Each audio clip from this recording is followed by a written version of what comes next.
Hello everyone, and thanks for hanging out with us for the Behind the Numbers weekly listen and e-marketer podcast made possible by mParticle. This is the Friday show that reviews the most we need to talk about it. Media and retail news stories of the week. I'm your host Marcus Johnson. In today's show, what's the next normal for retailers? What seems to be like what we're looking at now is the consumer is way more fragmented than they ever were in terms of how they shop. There are way more options, and that leads to the individual consumer maybe not shopping as routinely for things. Pop-up digital ads taking over the fridge aisle. I mean, I think the tech is cool, but I do think you've effectively added a friction point to the customer experience. Not everybody wants to look at a screen instead of through a pane of glass, which worked perfectly fine before. The point of the Oscars. It's all about how much did Apple spend and that type of thing. The nature of film, of a movie, is in flux. We've spent more time talking about documentary than movie, and more people are watching multi-part series and binging those over the course of multiple hours. Regulators coming for the app stores, an unpopular opinion about tipping, and something that makes American cars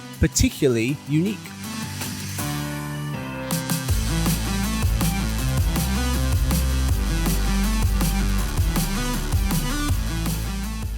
Join me for this episode. We have three people. Let's meet them. We start with our principal analyst who heads up our marketing practice. It's Dave Frankland. Hey Marcus, great to be here. Hey fella, thank you for hanging out. We're also joined by our director of reports editing. It's Rahul Chadha. Hi, thanks for having me. Hey fella, and finally we have our senior analyst on the retail and e-commerce team. It's Blake Droesch. Hey everyone, good to be here. There he is. What do we have on tap for you today? Well, 4 segments as per usual. We start with the story of the week, the next normal for retailers. What is it? We then move to the game of the week, where our contestants will go head to head, give us the best takeaways they can from each of the 4 stories to win a pretend make-believe, very make-believe championship belt. We then move to uncommon knowledge. We'll talk about some unpopular opinions, and finally, dinner party data. We'll talk a little random trivia. We start with the story of the week. That's our first segment. The next normal for retailers is what? What's the next normal for retailers? Asks our very own senior analyst, Zach Stambor, as big-name retail executives gave their takes at this year's National Retail Federation, NRF, Big Show back in January. He points out a few takes. Brian Cornell, chairman and CEO at Target, thinks Americans will drive less and make fewer shopping trips in 2022 because gas is expensive and things cost more. Best Buy CEO Corey Barry says the normal is multiple fulfillment options, noting that people collect about 40% of items from a store that the company sells online. Of the items the company sells online, 40% are being collected from a store, even when things are eligible for free next-day delivery. And finally, John Furner, president and CEO at Walmart US, thinks loyalty is key per an NRF blog post. But what is the next normal for retail in your guys' opinions? We'll start with Blake, who covers retail for us. Blake, what's the next normal for retailers? How do you interpret that question? Yeah, if I was going to give sort of an overarching prediction, it kind of sums up a lot of what these executives touch on, which is just going to be the ever important need for flexibility when it comes to meeting the customer where they are. I mean, we think about this all the time in marketing, but with the physical nature of retail, whether you're receiving a package you ordered online, or you're going to the store to purchase something, it just makes it even more difficult for a retailer to remain agile. But it's really important right now because I don't think we're really going to reach a point of what could be considered a new normal.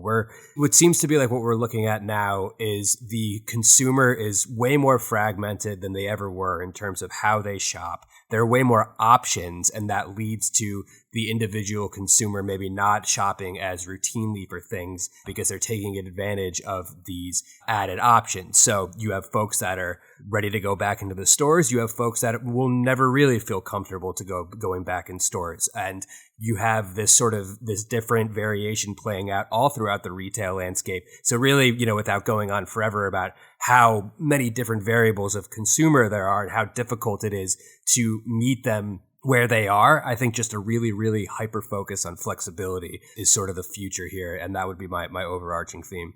Yeah, I like that point about the routine has been disrupted. Dave, how about for you? What's the next normal for retailers? I would have said something very similar. I think it's about a seamless customer experience, and that experience is different for every customer. To Blake's point, some want perfect delivery, some want the perfect in-store experience, and Retailers have to be able to provide both. We don't live in an either or world anymore. We live in a that plus that plus that plus that. Behind the scenes, what that means is retailers have to figure out everything to make this work. There's nothing worse than believing something's in stock, going to the store, it doesn't exist. Being told it'll be delivered the next day, it doesn't arrive, whatever it is. So all of that sort of supply chain, communication, all has to be stitched up in the background to deliver to the consumer everything they want. So I was in Sephora the other day. I was trying to find the fragrance that I buy, the aftershave, cologne, God knows what it's called. The stuff that you spray on you to make yourself smell really good. I was buying that. And I'd never been in Sephora before, but the experience was fantastic. And that was mainly because I was in the store. They didn't have the thing I wanted, or at least they thought they didn't. They went in the back and checked. But the lady who was helping me was so adamant that they were going to help me find the thing, regardless of where it was. You're in the store right now, but we'll get it shipped to this store. We'll get it shipped to you online. We'll look around at the different stores to see who has it in stock. And that relentlessness to get me the product was really, really appreciated, as opposed to it's not here, you're on your own almost. Rahul, how about for you? Are you on the same page as these guys, or you think the next normal for retailers is something a little bit different? No, I think I agree with everything that's been said. And I think you touch on an interesting point, which is, I think that both brand and retail loyalty among consumers is set to erode, partly because of price factors, like if inflation keeps going up. But I think your experience too, if people go in store, I'm skeptical that people really want to go, or like itching to go back in stores in droves. But if you do go back into a store and you have a bad in-store experience, I go to Home Depot and I'm wandering around lost forever in this labyrinthine, like cavernous place trying to find like a bolt. I'd rather just buy it online or click and collect or something like that. And, the retailers that double down on a good in-store experience like you had at Sephora are probably going to be more successful. But I do think there's going to be a bifurcation, at least in that regard, where people are, the retailers who are not providing a good in-store experience are just giving consumers another reason not to go back to stores. Yeah, I think what's interesting about that, tying that to your point, Marcus, is the forgiveness level. It's really, really easy as a consumer to punish a retailer. And punish can mean flaming them on social media for sure, but it can also just mean I'm going to buy this somewhere else and I'm not coming back to your store. So if Sephora hadn't gone out of their way to get you that, you could have gone on any number of different websites. You could have gone into the store next door. You might never have stepped foot in a Sephora or on their website again. And so they need to do everything they can to treat the customer as the customer wants to be treated and demonstrate that they want their loyalty. Yep, you're here already, so why not do everything we can to keep you here? Absolutely. Well, that's all we've got time for the story of the week. It's time now for the game of the week, but first a quick word from our sponsor, mParticle.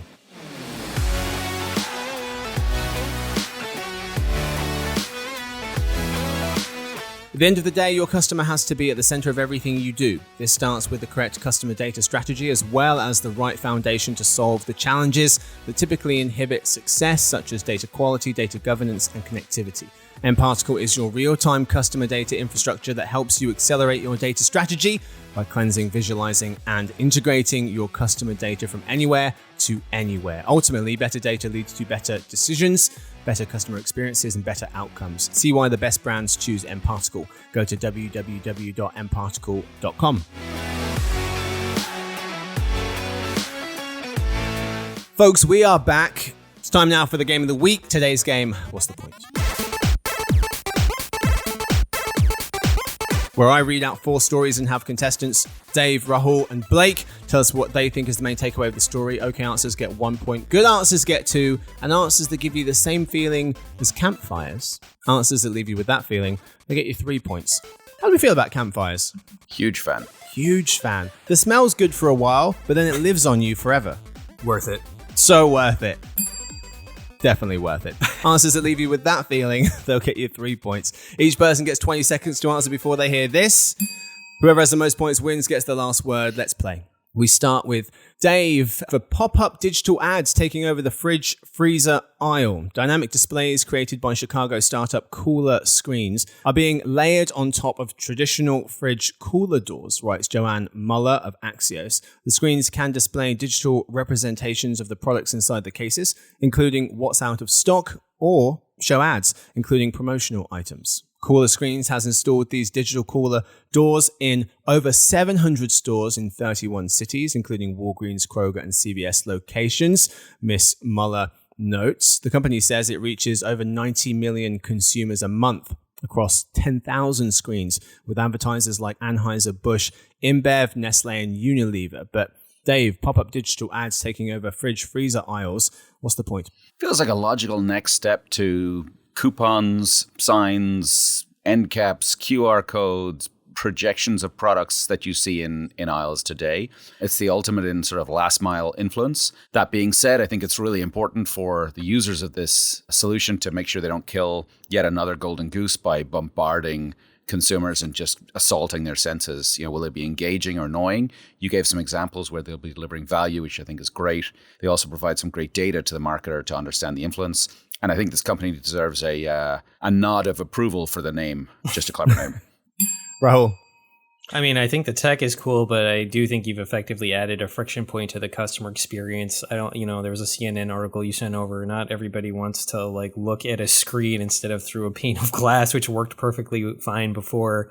The obvious temptation for retailers is the growth of retail media. They can get a new revenue stream from potential ads they can serve to people. But I do think that retailers, especially retail media network, people who are looking at retail media network, we need to think about that consumers in the aggregate. I understand the temptation for individual actors, but this just means consumers are going to see a lot more ads everywhere, from Uber to Instacart and, even places like their smart TVs. And I was also skeptical of the idea that 90% of people, based on some research that Cooler Screens asked for, said 90% of people said they preferred the digital screens. Like, I don't think 90% of people would agree. I don't know, maybe that the earth is round these days. So I definitely would take that bit of data with a grain of salt. Blake? Yeah, I totally agree that it has a lot of potential because it is sort of one of the few last bastions of sort of opening up ad inventory in the store, and especially with the smart digital hook. But I totally agree with Rahul is that it's going to need to be executed in a way that it's providing some sort of value for the consumer, or else they're just not going to be receptive to it, and they're at risk of sort of having a really bad customer experience. We move to our next round. We start with Rahul for the point of the Oscars, putting the controversy to one side. On March 27th, the 94th Academy Awards drew 16.6 million viewers. Around 5 million of them were 18 to 49 years old, says Nielsen. That 16.6 million was up 60% from last year's all-time low of 10 million. That's still the second smallest viewership on record, though, the New York Times noted. The Oscars had 42 minutes of ads from 48 brands, according to iSpot. All ad spots sold out. But what purpose do the Oscars serve, The Economist questions? They publicize the films that win prizes. Anything else? The article admits that in theory they celebrate the art and craft of filmmaking, but they did a woeful job of that this year. In an attempt to cut running time, they presented some awards before the broadcast began and edited walks to the stage and speeches. But Rahul, the point of the Oscars, what is the point? I don't think I've ever watched an Oscars award ceremony, and I don't have any plans to in the future. I think with everything else going on in the world, maybe this serves as escapism for some people, but for me, it just highlighted the kind of irrelevancy of the Oscars. I have no idea who votes on the Oscars or why I should care about their opinion, really. And you're a fan of film, so that's surprising. Yeah, I think, I'm a film of documentary films specifically, and I think my bugbear about the Oscars always has been that they function kind of as the conscience of the film community. Like, documentaries usually are rewarded for some kind of social issue, not necessarily the craft of filmmaking, in my opinion. Like, I will say, though, Rahul, the Oscars did get it right this year on documentary, which was Questlove's Summer of Soul, which is an awesome, awesome film if you haven't checked it out yet. But I do think that, like film, like music, like sports to a certain degree, the culture is just so fragmented that the huge sort of catch-all where everybody and their mother is turning on an event on a Sunday night, that experience is just going away. And it doesn't matter whether it's the Grammys or, popular sports or the Oscars. And I think that these types of events are just going to settle into a niche of a dedicated audience of film lovers or music lovers or sports fans, et cetera. And that's okay. I mean, it hurts advertising for sure, but that's just the fragmented world of media and culture that we live in now. Dave. I would agree with your question. What's the point? I think the audience is in the room, right? But at the same time, I think you look at what came out of the coverage following it, it's a perfect reflection of society, right? On the one hand, winning can be bought. It's all about how much did Apple spend and that type of thing. The nature of film, of a movie, is in flux. We spent more time talking about documentary than movie, and more people are watching multi-part series and binging those over the course of multiple hours. Obviously, the coverage was way more focused on the sensational rather than the substance. I thought Kevin Costner gave this wonderful speech about the emotional connection of a memory he had as a kid. Nobody paid any attention, and the lady who spoke immediately following him sort of mocked him for it. So that sort of summed it up to me. It was interesting that the Oscars was the 13th 1-3 most viewed show for ABC so far this year in primetime. 13th most viewed show so far for ABC this year. We move to our third round. We start with Blake, NFL Plus. Everything's plus. What the hell's going on? The NFL is working on its own subscription streaming service for mobile devices, according to a report in The Athletic, writes Sam Byford of The Verge. He notes the league briefed teams on the project at its recent annual meeting of owners. The Athletic says presentations included slides with NFL Plus branding and a hypothetical $5 a month price point. Mr. Byford points out that the NFL Plus service would in theory replace NFL Mobile, the way folks were watching in-market games on mobile devices. But Blake, NFL Plus, what's the point? So from a strictly layman's point of view, the sports that I watch, the NBA and MLB, already have something like this, and it's valuable for those games because they happen all around they happen way more frequently than NFL games do. I wonder if the casual NFL fan is going to, want to sign up and see the value in this, knowing that if you have any type of, live streaming service or cable, you can get a pretty good fair share of football games that you're already getting access to, and also Monday Night Football, Thursday Night Football, way more nationally televised games that I think that even though the NFL might have I'm not sure if they do, but it seems to have a larger audience than baseball and basketball does, that I just wonder if this is going to be an equivalent offering to what the leagues that have way more games in a season offer. Dave.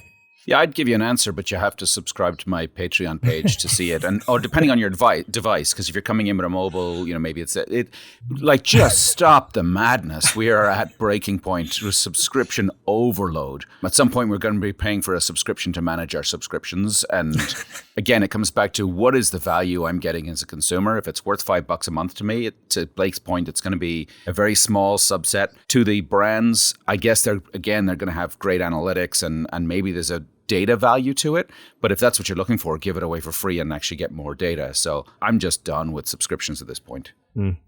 Rahul? Yeah, I know basically nothing about how the current televising rights or streaming rights of NFL games works, but it does seem in alignment, the strategy of with content studios who want to maintain control over their content instead of licensing it and charge people. But, it just makes consumers effectively have to rebuild a cable bundle on their own. So I don't know. It's weird. We're coming full circle. But I guess maybe it's more a la carte, so consumers have more freedom that way. I don't know. Let's move to our final round, gents.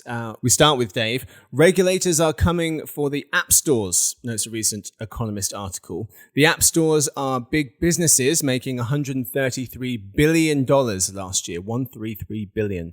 Last year alone. That's 3 times what they made in 2016. Apple and Google take a cut of up to 30%. Frustrations from app developers have only forced minor changes, The Economist notes, Apple letting developers link to external payment pages and Google reducing its subscription fees. But times are a-changin'. Apparently, South Korea, the Netherlands, the US, and the EU are all rolling out or working on bills that make app stores allow payment alternatives and let apps advertise other ways to sign up. Dave, regulators coming for the app stores. What's the point? I'd say 2 things. The first thing is that greed catches up with people eventually.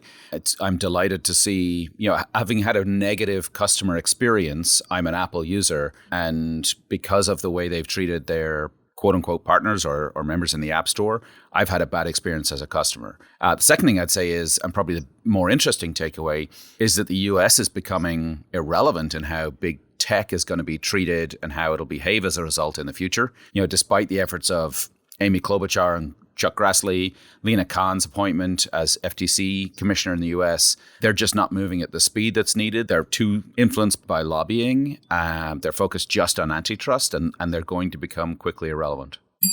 Rahul. Yeah, I completely agree with Dave. I think if any real regulation of these tech companies is going to come, it's going to come probably via the EU. I mean, that's what all the kind of media coverage I've read about has focused on. The move in South Korea was kind of new to me. I haven't read a lot about that, but I completely agree with Dave. You know, the regulators here are fangless, and I don't think anything of substantive note is going to happen in the US.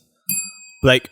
Yeah, I'm ready to put this story to bed. I feel exactly the same way. I feel like whenever I hear a story about any type of possibility of there being some sort of tech regulation in the US, I just roll my eyes and just have trouble even finishing the article because it just seems like it's so futile. That is all we've got time for the game of the week. This week's winner. Drum rolls! Drum roll, real life drum roll, and one inserted by Victoria afterwards for editing purposes. Dave is this week's winner of the game of the week. Congratulations to Dave. It was close. It was close. But Dave edges out the other two folks to win this week's championship belt. And the last word. Dave, what do you want to tell us? I'll give a shout out to my sister who just did a 20K hike. Do you guys all remembered when we poured buckets of ice water on our heads, or most of us did? The ALS challenge, as it was. So in Ireland, they just did a Climb with Charlie last weekend. Charlie Bird, who is a newscaster for years in Ireland, also has what we call motor neuron disease. My dad passed away from motor neuron disease in 2010, and so my sister, shout out to her for doing a part of the national Climb with Charlie. They raised a couple of $1 million, which in Ireland is huge. And there was crazy numbers of miles or kilometers hiked and all that sort of thing. Remarkable stuff. Where is the hike? It was all over Ireland. He did it in Croagh in the west of Ireland, Mayo, in the west of Ireland. But my sister did hers in Wicklow. Incredible. Well, congratulations to Dave. He's this week's winner of the game of the week and gets the championship belt. It's time now for Uncommon Knowledge. Welcome to Uncommon Knowledge, the segment where we offer up some unpopular or atypical opinions about things. We start with an unpopular opinion from the BBC Radio 1 feature. This segment was inspired by, and then an unpopular opinion from the internet that I found. Finally, we get an unpopular opinion from one of our analysts related to the media world, or retail world in this case. We've got 3 for you as usual. We'll start with the unpopular opinion from BBC Radio 1. Here it is. Musicals are the worst. I would generally agree with that, except that I'm a huge sucker for the original West Side Story. I have absolutely no idea why. And also, my mother used to religiously watch The Sound of Music every Christmas, so that film has a soft spot in my heart for that reason. I think I want to agree with this, but I don't agree with this at all. And I feel like our musicals is not for me, but I love The Wizard of Oz. Were you kidding me? I think it depends on the musical. Yeah. It totally depends. I mean, I think a lot of the popular musicals are actually really bad. You couldn't pay me to sit through Hamilton. I feel like that's it's just the corniest thing ever. But Oklahoma, West Side Story, classics. So okay. I think that's the reason why they get a bad rap, is there are a lot of overrated musicals. And I think almost the opposite, right? So I think Hamilton is a work of genius. I think of the more modern stuff, I think Come From Away, phenomenal. The quote unquote classics, most of them just feel like nails on a chalkboard to me. Oh, you split the room. Mm-hmm. Okay, fair so enough, musicals are the worst. Depends is the answer. Depends. Yeah. Okay. Second one for you from the internet. Money can absolutely buy happiness. I totally agree with that. I feel like every once in a while, God! I feel like every once in a while I hear this idea that you become, your happiness gets capped when you make $70,000 a year, and that figure doesn't account for things like cost of living or inflation. I have no idea where it originated, but I definitely, once I started making more than $70,000, was happier as a result. I would not be unhappy about another raise. I do believe that there is a number for everyone where other than anything more than that is not going to provide any more happiness, but that number is based on, it's different for everyone. It has a variety of different factors that play into what that is, right? If I'm making X amount of money and I'm a single guy with no kids, sure, I probably maybe like having a wife and kids would make me happy. But if have a wife and kids and I have to put them through college and I'm not making money, I'm miserable, right? I'd rather have rich people problems, basically, is what I'm trying to say. So just today, after I listened to our podcast, I was listening to another that featured Dr. Laurie Santos, who's a Yale professor. And she referenced, that was the first time I'd heard this $70,000 quote, Rahul. And there's been a whole bunch of studies, and she said similar. Like, it does depend, but there is a threshold in which generally if you give people 3 times the money, it doesn't make that much difference. I don't know. Give me 3 times more and prove me wrong. Yeah. So my one of my best friends, she's a nanny for incredibly wealthy people. So I've had a peek into that world, and I found that money, at least again from the outside looking in on that world, money buys time. It buys you more time in theory, even though people who have that much money seem to work way, way more, and it buys convenience. So it's the ability to, if you need to get from A to B, to just have a car pick you up, you go to the airport, private plane, etc. Like, it can buy you more time back. But the irony of it is that people with that much money end up wanting more and working even more hours than people who don't make that much. Maybe not always, but sometimes. All right. Money can buy happiness is where we've landed. That's fun. Let's move to our final one. I did not see that going that way, actually. I thought we were going to be strongly against that, but it does buy happiness. None of us know. You'll be glad to know. Maybe it does. Maybe it doesn't. We've got one from one of our panel, and Dave's got us this week, and his unpopular opinion is about tipping. Dave, what's up? Yeah, so there was an article actually on St. Patrick's Day of all days in the New York Times in their social questions, which is sort of like their agony aunt column. And a reader asked about, he or she was upset about the tipping on the screen in coffee shop. And the title of the article is, "Do I Really Need to Tip for Drip Coffee?"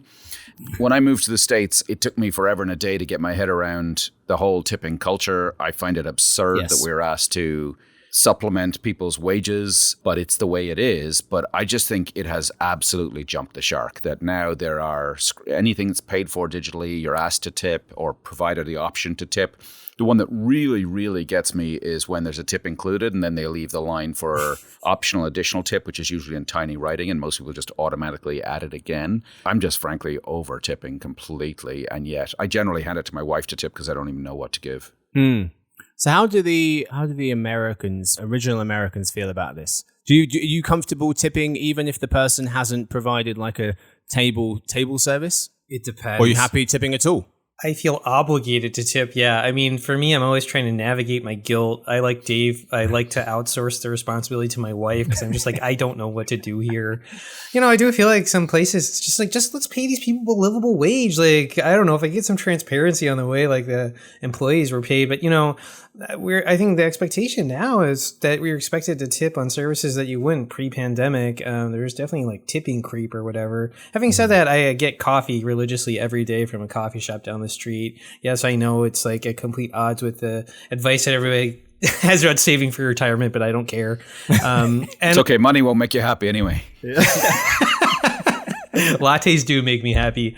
So, and I'm happy to tip those people, and I do tip them, you know, $1 every day. I don't know. I feel like if I'm going to pay a guy $1 to fill a beer from a tap, like, yeah, I'll do the same thing for a cup of coffee. I don't mind. I just feel like it's too much power. I don't want that much power over someone's income. Not that my little tip is going to affect it that much, but I'm part of, you know, the cumulative problem, as it could be. I mean, I would say I don't know what the answer is. I do it like resentfully, I think, now at this point. But I think my guilt just, you know, forces my hand that way. There's a creep in the amount as well, right? It's like, you know, there's prepaid, like click 1, 2, or 3, and it's like what used to be 15, 18, and 20 now starts on 22 kind of thing. It's like, come on. Yeah.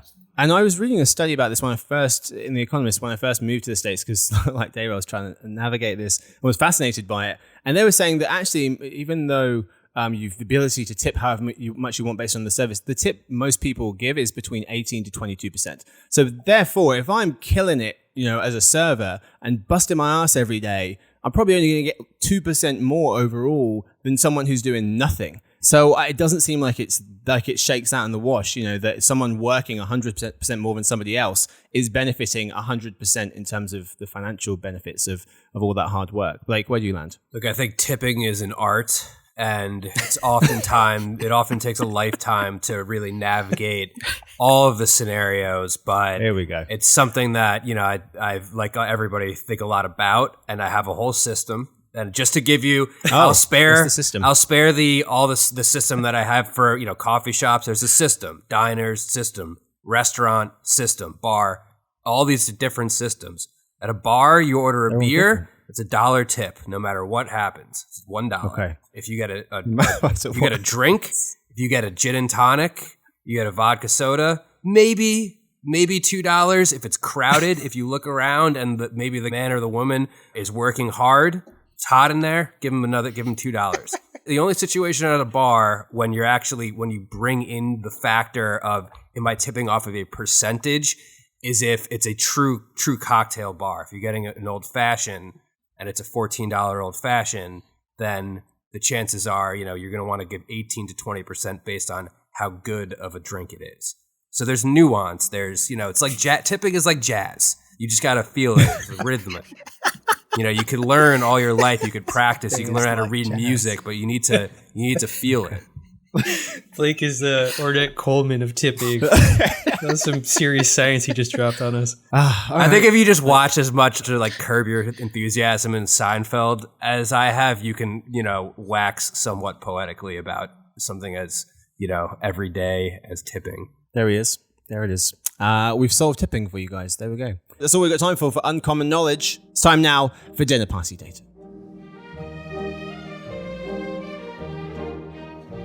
This is the part of the show where we tell you about the most interesting thing that we've recently learned.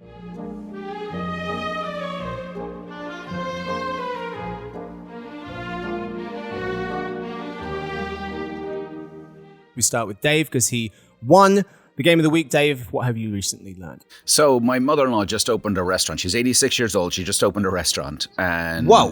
Yeah, she makes about 20 different pastas by hand with her team every day. And so it got me thinking about pasta. 16.9 million tons of pasta produced globally in 2021, according to the International Pasta Organization. Who knew that existed? Americans consume the most, 6 billion pounds a year, which is almost twice as much as Italy. That's at a total. Per capita, Italy consumes the most. Surprisingly, though, when you look at Italy's amount, it's 23.5 kilos a year, which equates, when you break that down to American money, that's about £1 a week of pasta, which I would have expected Italians to eat more than £1 a week of pasta. So you said 16 billion made, 6 billion consumed by the US, so 38% is eaten by the US, roughly. Did I hear that correctly? 16.9 million tons produced globally. Tons. 6 billion pounds consumed in the US. I was like, wow. Okay, got it. And what's the best dish of the 20 that she makes? I assume she's a listener, so be careful. Her favorite is orecchietta, which means little ear. It's from the region that she's from, Apulia. Best is in the eye or the taste buds of the beholder, so you got to go and try them all. Yeah. Where is this? It's on 2nd Avenue between 33rd and 34th. It's called Nonna Dora's. Oh, it's in New York. Mm-hmm. Oh, okay. There we go. All right. Check it out, folks. But congratulations to her, and best of luck with it. Okay, let's move to Rahul. What you got for us? I stumbled across a couple of weeks ago the annual Global Happiness Level Index was published. And I think there wasn't actually a lot of change from year to year. Finland came in first as the happiest country, followed by Denmark, Iceland, Switzerland, and a lot of Western European countries. The United States came in at 16th. Being the Debbie Downer that I am, I was just curious to know where the most unhappy people, and sadly it was no surprise Afghanistan came in last place, but I was surprised to see that Lebanon came in second to last, which I don't know was a little bit of a shock to me. But the people who completed the report kind of attributed that to the impacts of COVID on their economy, and also the massive explosion in Beirut that happened maybe a year ago, last year sometime. Oh wow, yes. Was that on the docks? Mm-hmm. Yeah, okay. Yeah. I'm fascinated by the methodology of any happiness index. Like what goes into that? It's all about money. Yeah, I think this kind of harkens back to the how much do you make? About money. Well, they used they used factors like they survey people, but they factor in issues like social support, life expectancy, GDP, corruption, freedom, those sorts of things too, to affect their weighting, I think, of the score. Okay, fascinating. Blake, What you got for us? So this weekend is the Masters, premier event in golf. I know moving on. Marcus hates when I talk about golf on the podcast. So I specifically wanted to come up with something, and I noticed I was on Twitter. I was looking at the Champions Dinner. What that they do before every year before the tournament starts, and it's all of the previous winners get together at Augusta.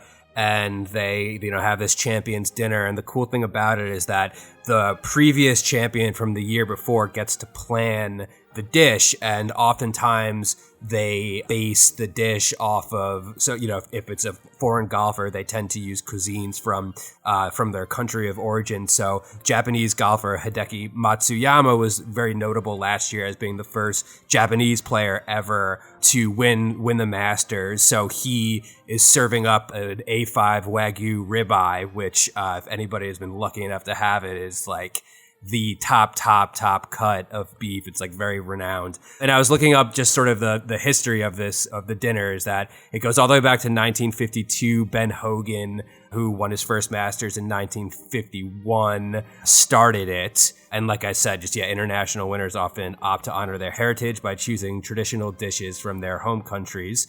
And even American players enjoy showcasing the regional cuisines of their hometown. So if I won the Masters, I would probably be serving pizza because I'm genetically of the New York region.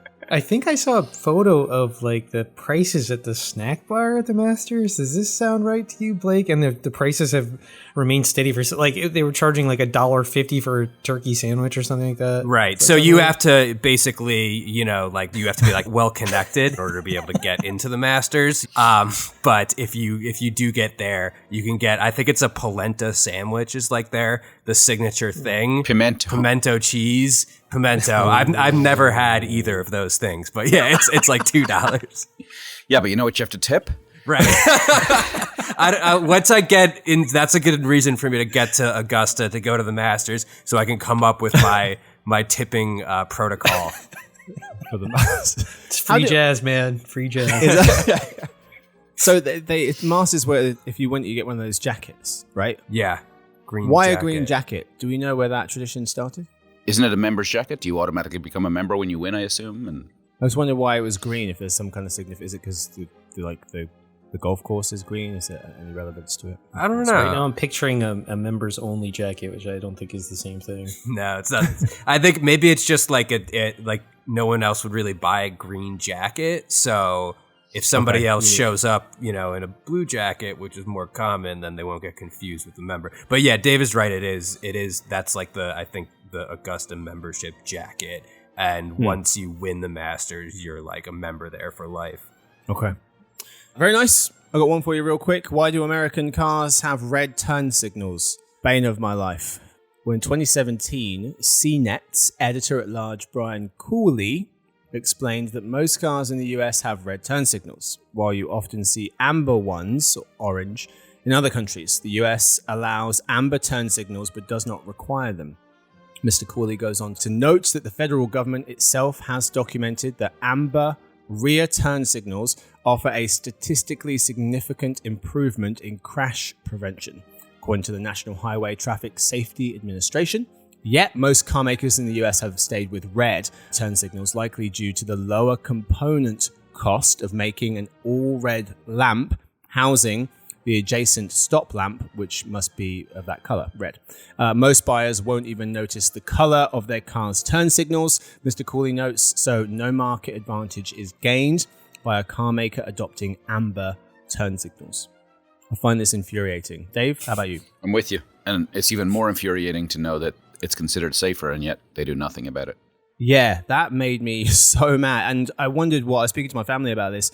My dad was like, oh, maybe, they're saving. Even if it's $5 a car, like how much could you possibly be saving to think that this wasn't worth changing for the sake of even just promoting it as a safer option? I would have thought that the higher cost and then being able to promote it as a safer car would have been worth the while. Does this bother the Americans on the podcast? I gotta say, I really just zoned out when you started talking about turn signals.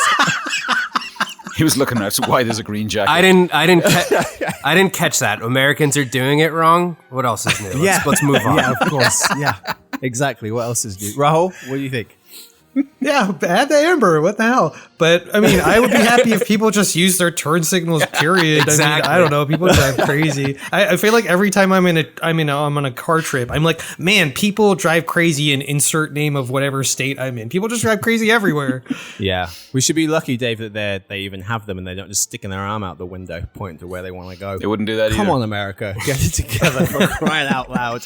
That is all we've got time for today's episode. Thank you so much to all my guests for hanging out today. Thank you to Rahul. Thanks, guys. Thank you, Blake. Yeah, thanks for having me. Thank you to this week's winner of the Game of the Week, Dave. Absolute pleasure. And thank you to Victoria. She edits the show. Thanks to everyone listening. To ask us questions or just say hi, you can email us at podcast@emarketer.com. We'll see you guys on Monday for the Behind the Numbers Daily, and eMarketer podcast made possible by mParticle. Happy weekends.